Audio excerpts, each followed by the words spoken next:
Bienvenidos todos.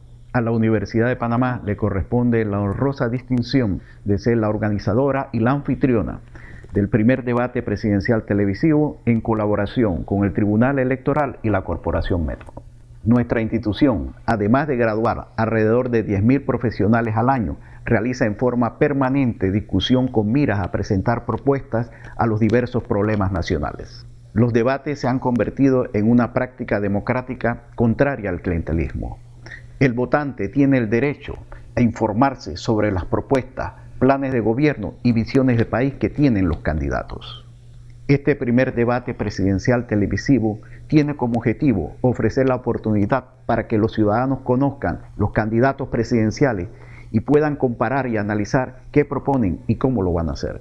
Esperamos que este debate contribuya a brindar elementos de juicio a los votantes, sabiendo que el poder del voto de cada uno determina el futuro de la nación. Muchas gracias.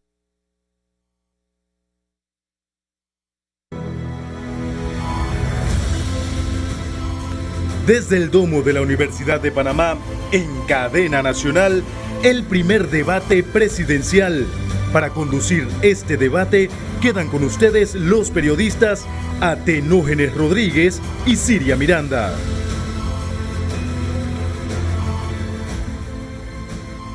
Muy buenas noches. La Ley 29 del 29 de mayo del año 2017 cambió las reglas de este torneo electoral. Las reformas electorales establecieron un tope para los gastos de campaña de cada uno de los candidatos. De igual manera, a partir de este torneo electoral, los candidatos deben dar a conocer de manera obligatoria los nombres de los donantes y también sus contribuciones a la campaña. Asimismo, a partir de este año, se va a establecer específicamente una nueva temporada electoral. Se acorta el periodo electoral, Siria. En efecto, Atenógenes, el Código Electoral, en su artículo 234, también establece que el Tribunal Electoral promoverá y reglamentará 2 debates televisados con todos los candidatos, siendo este, el de hoy, el primero.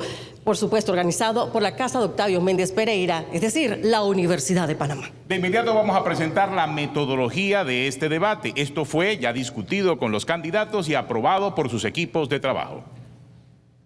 Este debate tiene entre sus objetivos propiciar un espacio que permita a los ciudadanos conocer directamente a los candidatos presidenciales, facilitándoles contrastar sus planes de gobierno para solucionar los problemas nacionales y su visión de país. También busca contribuir a elevar la cultura de participación ciudadana al brindar elementos de juicio al elector para que al momento de emitir su voto lo haga basado en información y conocimientos.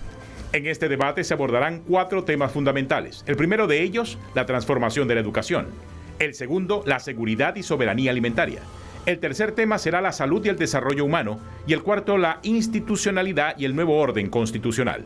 Para cada tema, los moderadores formularán una pregunta genérica.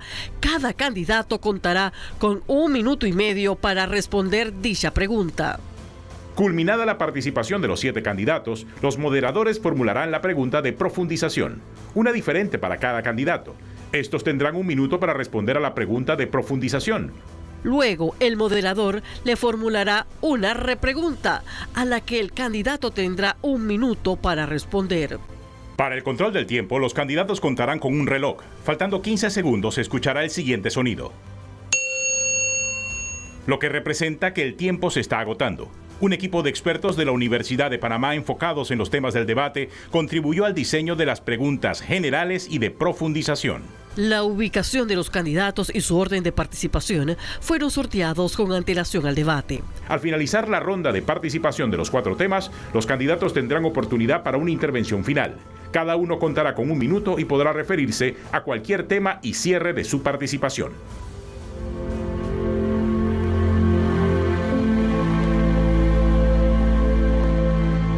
Pasamos a presentar a cada uno de los candidatos a la presidencia de la República. Marco Antonio Ameglio Zamudio nació en Panamá, casado con Zenia Carles. Tienen 2 hijos, Marco y Roberto, graduado de Administración de Empresas en la USMA, cursó posgrados en INCA y Penn State University, creador de empresas, productor agropecuario e industrial. Fue miembro varias veces de la Asamblea Nacional y el más joven en ocupar el cargo de presidente de la Asamblea. Presidió el Partido Panameñista y fue miembro de la directiva del Canal de Panamá. Saúl Méndez, hijo de la provincia de Colón, surge del movimiento estudiantil, líder sindical, licenciado en Derecho y Ciencias Políticas, vicepresidente mundial de la Internacional de la Construcción y la Madera y uno de los más importantes líderes sociales de Latinoamérica. Se ha destacado como dirigente en la lucha social panameña, fundador del partido Frente Amplio por la Democracia y hoy candidato a la presidencia de la República.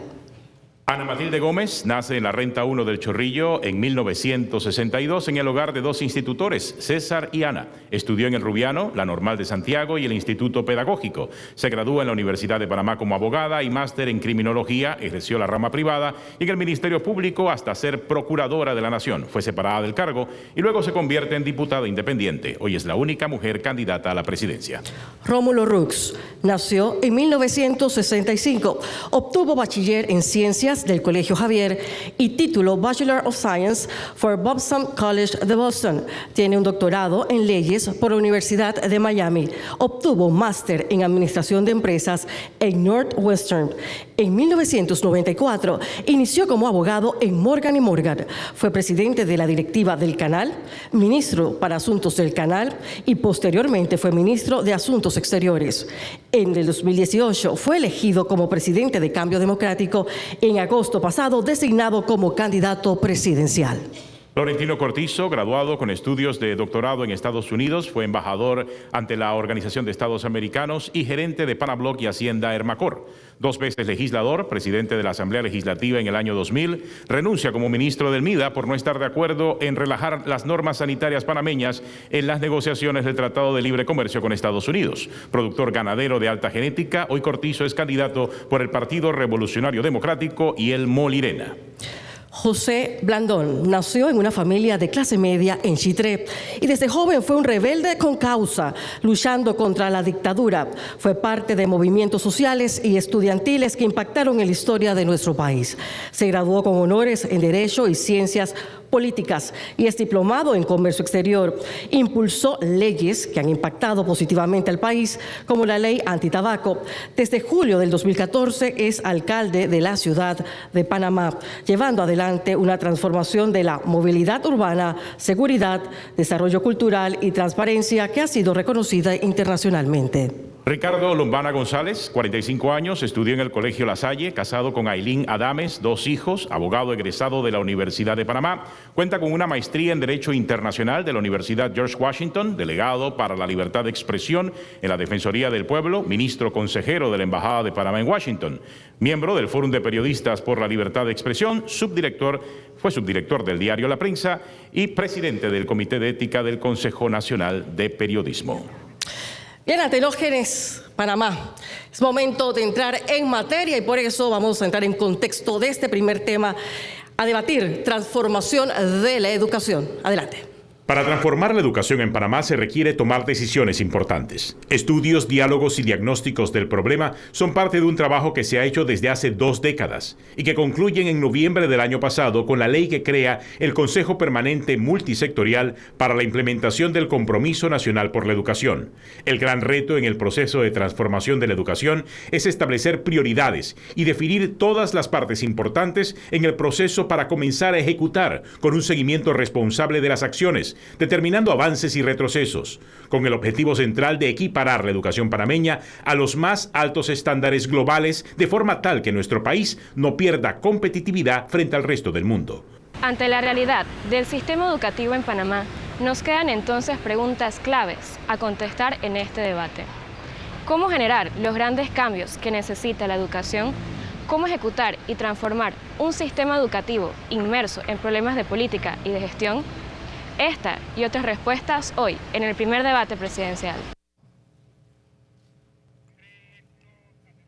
Iniciamos entonces la primera ronda de pregunta general sobre transformación de la educación. La pregunta se lee una sola vez y es la misma para cada uno de los candidatos. Tienen 1 minuto para responder. La pregunta: al conocer que hay múltiples diagnósticos que identifican deficiencias de nuestro sistema educativo, ¿cómo debe orientarse la educación nacional para alcanzar la calidad y equidad necesaria? Señor Marco Amelio.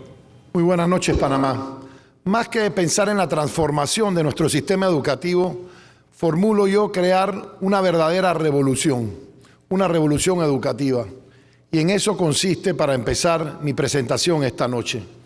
Me refiero a una revolución que impulse inicialmente la creación de una autoridad nacional para la educación que elimine la vieja burocracia obsoleta, que adopte el compromiso nacional por la educación para reemplazar y cambiar nuestro sistema educativo a uno nuevo y moderno, que impulse una permanente capacitación de nuestros educadores y los distribuya debidamente capacitados en todo el país y que al mismo tiempo revise los programas de estudio de nuestros estudiantes. Y muy importante, impulsar la descentralización del manejo de fondos y recursos destinados a educación para brindarle debida atención a toda la infraestructura escolar. Panameños, hoy tus hijos están secuestrados por una clase política que le niega una educación justa y que los condena a un futuro de fracaso. Yo me propongo cambiar junto con ustedes el sistema que hoy tenemos. Voy a enfrentar la corrupción que nos han impuesto los sistemas políticos tradicionales y con ello cambiaremos nuestro sistema educativo y la vida de cada uno de ustedes. Basta ya de ambages. Yo igual que... Tiempo, señor Amelio. Señor Méndez. Buenas noches, Panamá. El tema de la educación puede ser el mejor ejemplo del quiebre del modelo económico. Una educación que excluye a más de 242.000 jóvenes que no trabajan ni estudian. Un sistema que es incapaz de poder contener a nuestros estudiantes en el mismo. Solo el año pasado desertaron más de 15.000 estudiantes. Proponemos el 6% del Producto Interno Bruto que plantean nuestros educadores destinados a la educación. La educación debe ser gratuita desde el párvulo infantil hasta los niveles universitarios. Nuestra educación debe estar integrada al desarrollo nacional y al desarrollo humano. Corresponde que nuestro pueblo reciba la educación de calidad que demanda y que todos entendemos no recibe hoy. Nuestros educadores serán entrenados en maestría y posgrados en pedagogía para subir la calidad de nuestra educación. Señora Ana Matilde. Muy buenas noches a todos. Yo soy un ejemplo de lo que la educación puede hacer en la vida de un ser humano. Nacer pobre no te obliga a morir pobre, pero hay que educarse. Me tocó en primer año estudiar, como ya se dijo, en la Normal de Santiago y terminar aquí en San Miguelito, en el Instituto Normal Rubiano. A mí no me van a echar cuento de la diferencia tan grande que hay entre estudiar en un aula de clases con 40 compañeros y estudiar con 20 compañeros. De tener instalaciones dignas, de tener laboratorios, de tener acceso a internet, agua potable, etcétera, etcétera. Hay que cambiar el sistema teniendo como centro la dignidad del ser humano. Hay que darle valor a los educadores, la dignidad del educador. Eso no es una ocupación nada más, eso es una profesión. Tiene que haber carrera docente, hay que acabar con las odiosas ternas. El que se gana el concurso, de él es la vacante. Hay que despolitizar el Ministerio de Educación. Además, vamos a cumplir con la ley. El 6% está en la ley y año tras año los gobiernos nos ofrecen, nos prometen que van a cumplir y no lo cumplen. Hay que acabar con las escuelas rancho, hay que acabar con las escuelas multigrado. Bien, en un gobierno liderado por mí, mientras haya hambre en este país, porque con hambre nadie puede aprender, Vamos a mantener la beca universal para vincularla con el rendimiento, sí, pero a mayor grado de escolaridad, mayor desembolso, porque eso es lo que va a ayudar a la deserción escolar. Deserción escolar es igual mano de obra para la... Tiempo, señora Ana Matilde. Señor Rux. Buenas noches. No podemos hablar de crecimiento económico ni desarrollo humano si no tenemos educación de calidad. No podemos tener a jóvenes aspirando por los puestos de trabajo del siglo XXI cuando tenemos una educación del siglo XX. Y tampoco podemos hablar de educación de calidad cuando tenemos niños yendo a la escuela con hambre. Por eso yo quiero una educación que sea incluyente y que sea equitativa. Voy a invertir los recursos que sean necesarios en programas como la primera infancia, para que el lugar donde nazcas no determine tu futuro como estudiante o profesional. Una educación de calidad, invirtiendo el 6% del PIB para tener mejores escuelas, más escuelas, pero sobre todo el mejor entrenamiento para nuestros docentes.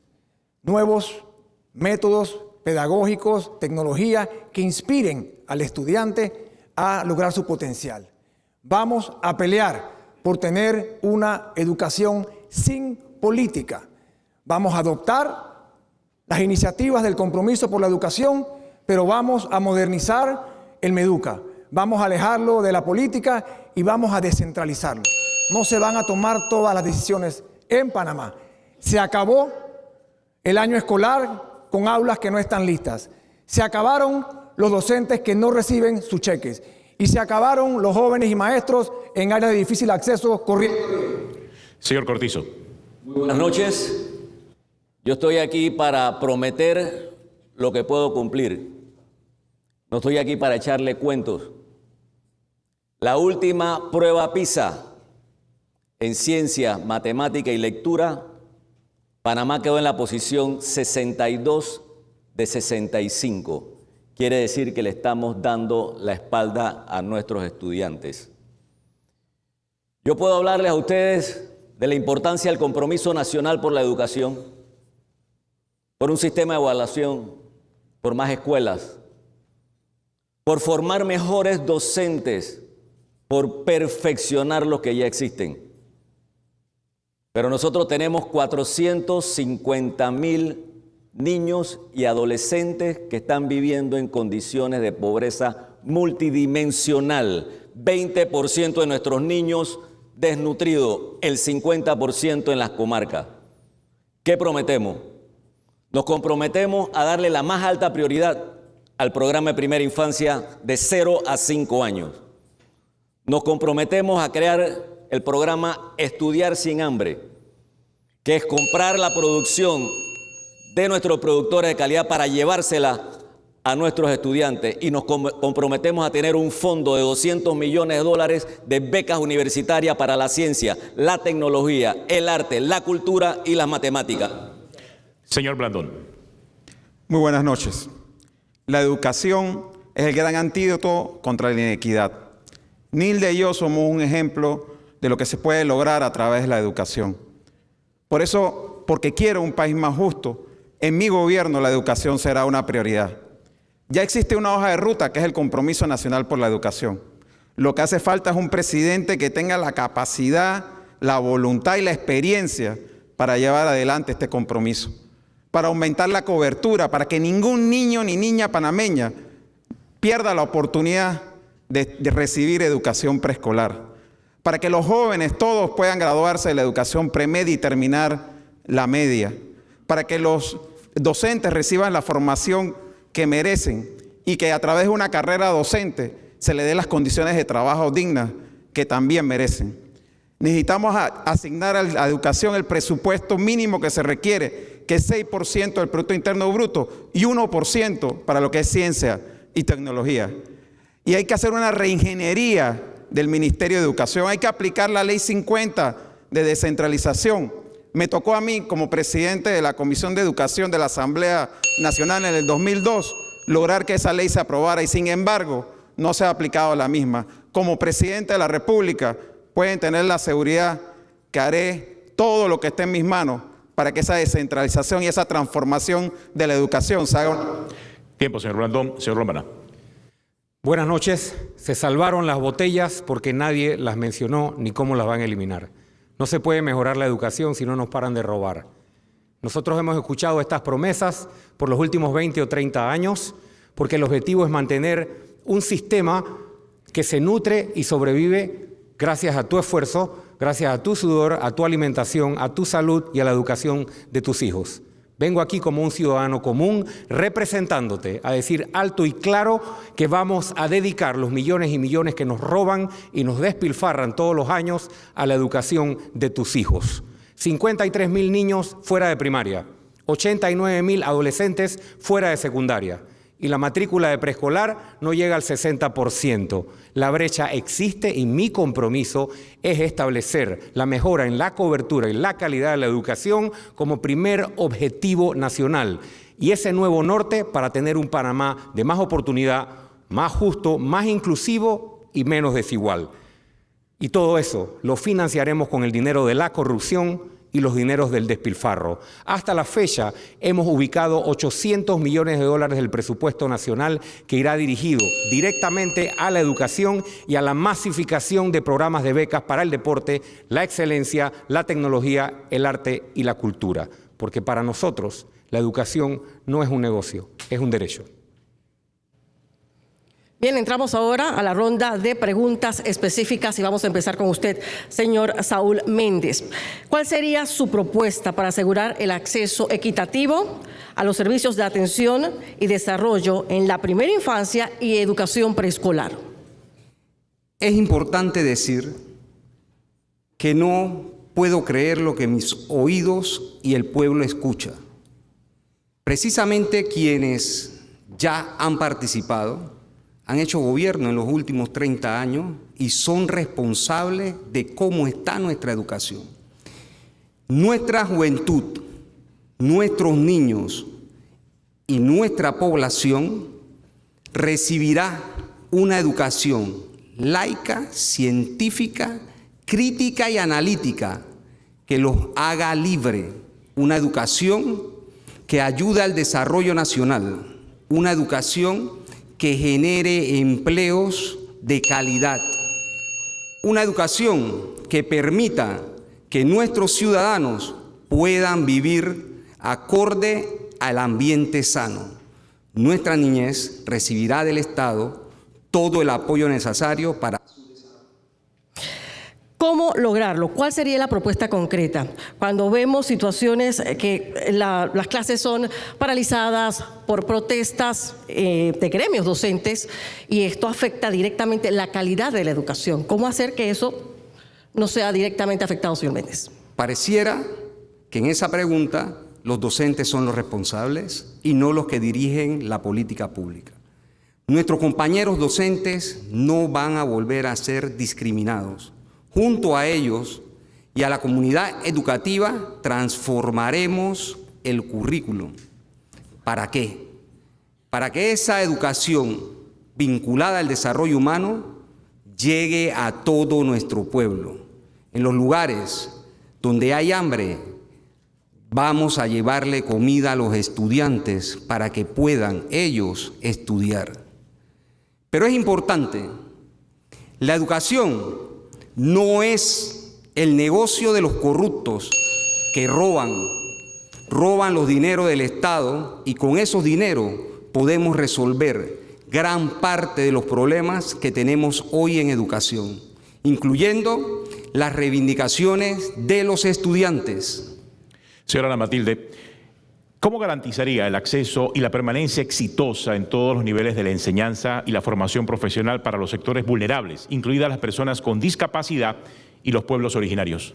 Respetando la dignidad humana. Hay que entender que hay que llevar la educación a la gente, no hacer que haya niños caminando 7 horas para llegar a una escuela, 4 horas, parándose a las 4 de la mañana. Hay que dar comida, las escuelas deben dar comida, hay que tener comedores escolares, hay que garantizar la gratuidad del sistema, pero no unos cuantos años, sino desde el parvulario hasta los 14 años de escolaridad, pero gratuidad de verdad.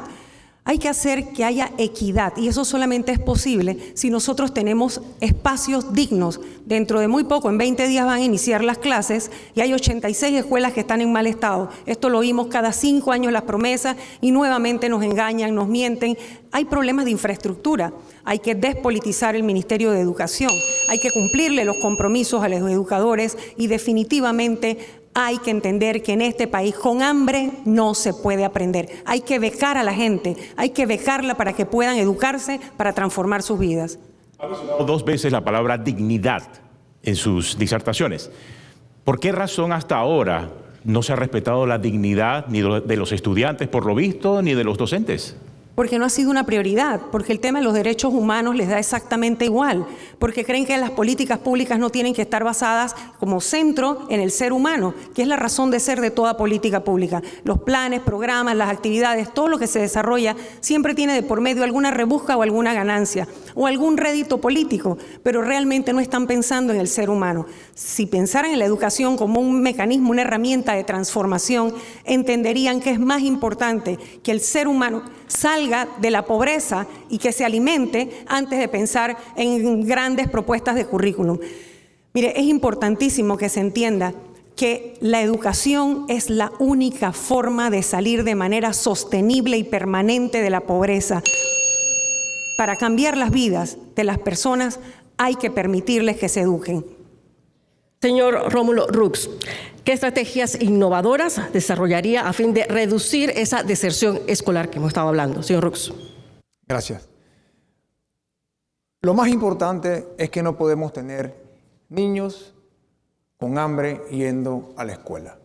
Es muy fácil hablar de que la educación es la llave de todos, la llave de las soluciones para que nuestros jóvenes puedan aspirar a un mejor futuro. Pero tenemos que crear las condiciones para que esos jóvenes puedan asistir a la escuela, que tengan alimentación, que sus padres tengan los recursos para enviarlos a la escuela.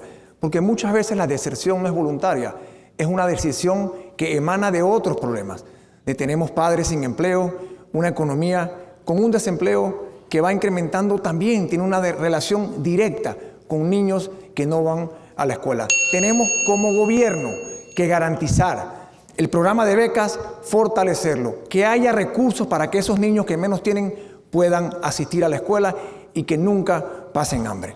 Ahora, señor Rux, hablar de becas es hablar de subsidios y en la práctica no necesariamente el aumento de subsidios, el aumento de becas ha hecho o ha motivado que no haya esta deserción escolar. Entonces, ¿de qué estamos hablando? Seguimos metiendo dinero a una caja sin fondo porque a la hora de la hora no está resolviendo el problema de la deserción. Estamos hablando de más subsidios, por ejemplo. Señor Rux. El problema no está en el concepto de la beca per se. Tú sabes que la beca universal tiene como propósito principal disminuir la deserción. Es una ayuda económica para la familia que está haciendo un sacrificio para enviar a sus hijos a la escuela. Todos queremos que nuestros hijos se eduquen y que se eduquen en una buena escuela y que cuando vayan a la escuela tengan sus útiles, tengan sus uniformes, tengan alimentación. El subsidio, su nombre real es una transferencia condicionada. Nosotros lo que tenemos es que verificar que esa beca se está aplicando, se está otorgando como se tiene que aplicar, sin politiquería, sin favores y que de verdad esté sirviendo el propósito. Tú tienes razón en que hoy en día tenemos la beca universal, pero seguimos teniendo deserción, porque no tenemos soluciones integrales. Cada ministerio y cada entidad trabaja por su lado. Tenemos que unificar los esfuerzos y lograr que esta beca universal logre su objetivo. Señor Cortizo, ¿cuál es su propuesta para lograr una renovada formación y desarrollo profesional de los docentes? Mira, esa pregunta es, para mí, la más importante en el sistema educativo. La formación del docente. Y uno de los aspectos que nosotros quisiéramos implementar a partir de nuestro próximo gobierno es ir becando a los formadores de formadores, esos profesores que están en las 4 universidades, por ejemplo en UDELAS, en la UNACHI, aquí en la Universidad de Panamá y en la Normal. a los formadores de formadores, que son alrededor de 400, irlos, formando y buscar la manera de que esos 400 puedan multiplicar y poder formar a otros nuevos profesores. Pero lo número uno en el tema de educación es la formación y el perfeccionamiento de nuestros docentes. Pero si estamos en la posición 62 de 65 en la prueba PISA, ¿qué pasa con las mediciones, con las pruebas que hay que aplicar a esos docentes? Fíjese, el tema de educación no es unidimensional. El tema de educación, como otros temas que vamos a estar tocando, son multidimensionales. En efecto, hablamos de formación y perfeccionamiento del docente.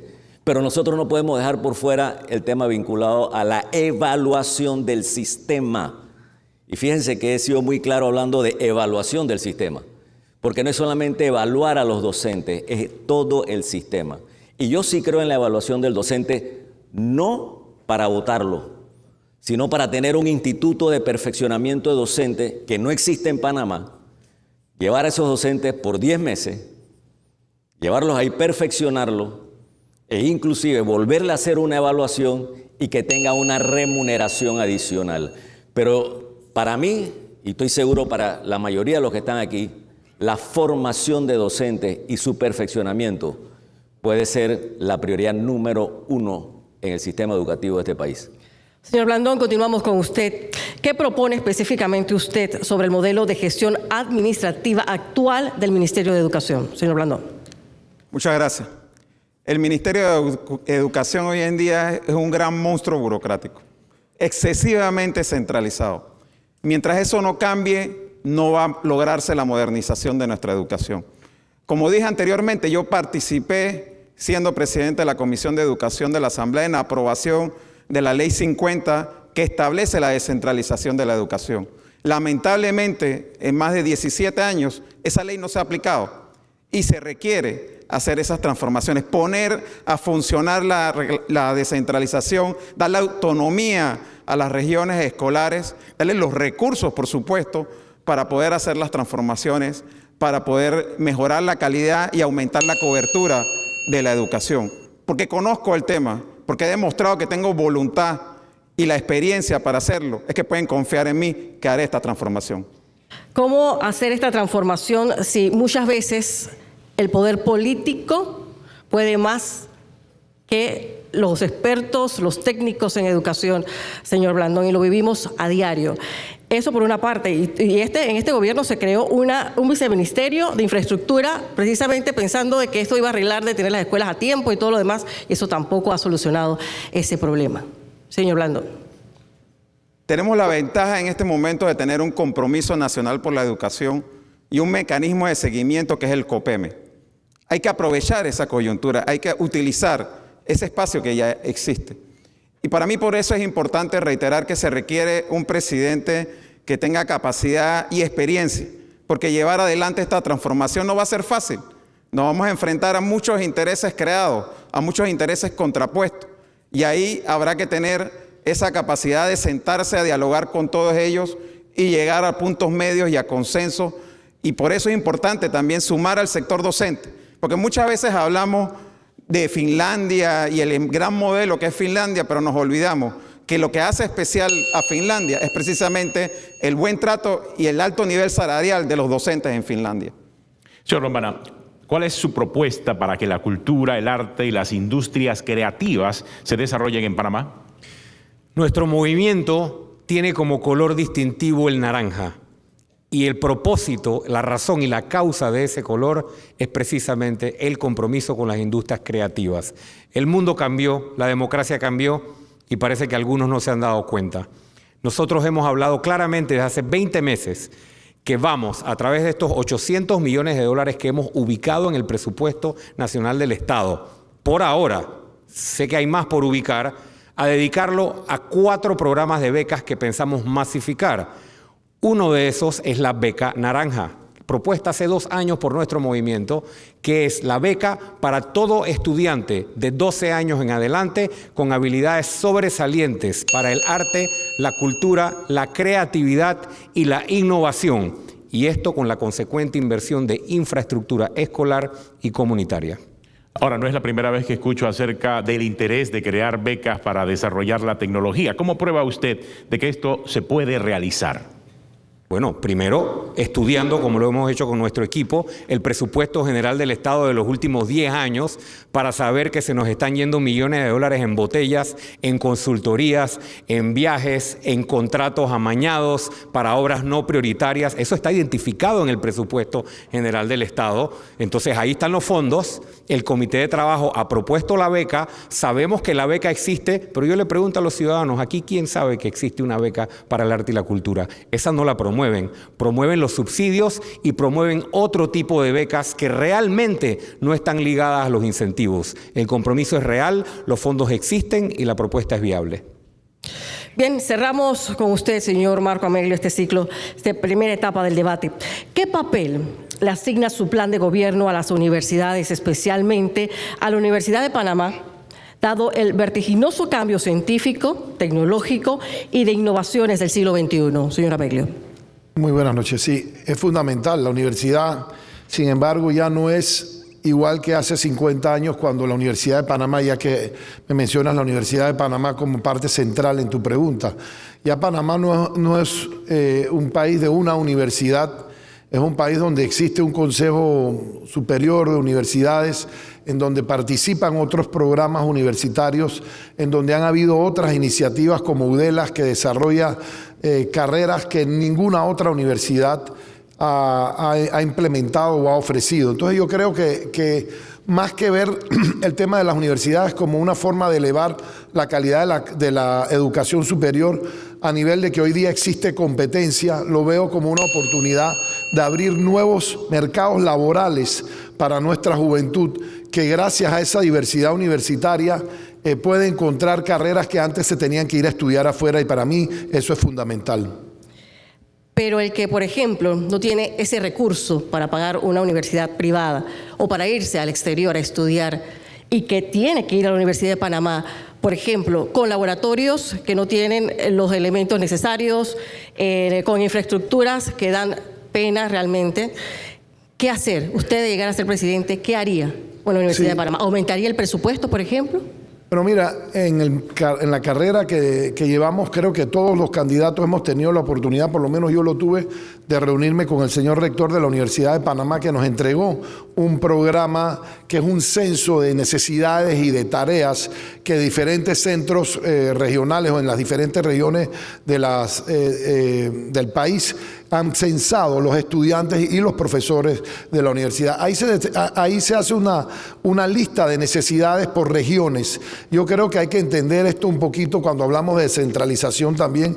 El rol de la Universidad de Panamá hay que descentralizarlo en ese sentido para hacer accesible el trabajo y las carreras especializadas en temas como turismo, en temas como agricultura, acuicultura, logística en las diferentes zonas. Una cosa es Colón, otra cosa es provincias centrales, otra cosa es Chiriquí y las zonas productivas del país. Y en ese sentido yo creo que hay mucho por desarrollar siguiendo el plan y las necesidades que nos planteó la Universidad de Panamá. Terminamos esta primera etapa, transformación educativa. Tenemos una pausa. Al regresar, seguridad y soberanía alimentaria en este primer gran debate presidencial.